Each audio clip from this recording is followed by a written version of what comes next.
امریکی FBI کے director کاش پٹیل کو صحافی کے سوال پر غصہ آ گیا۔ میڈیا سے گفتگو کے دوران برہمی کا اظہار کرتے ہوئے سوال کے جواب پر صحافی کو ہی جھوٹا قرار دے دیا۔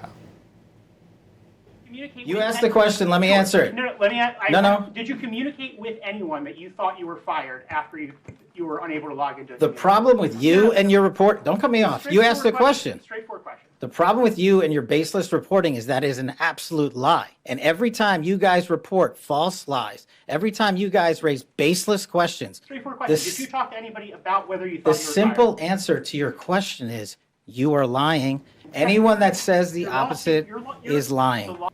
امریکی FBI کے ڈائریکٹر کاش پٹیل کو صحافی کے سوال پر غصہ آ گیا۔ میڈیا سے گفتگو کے دوران برہمی کا اظہار کرتے ہوئے سوال کے جواب پر صحافی کو ہی جھوٹا قرار دے دیا۔ You asked the question, let me answer it.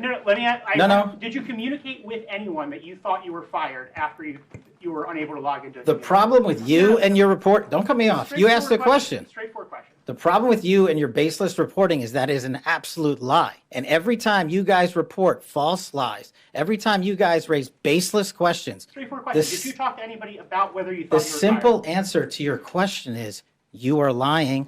Anyone that says the opposite is lying.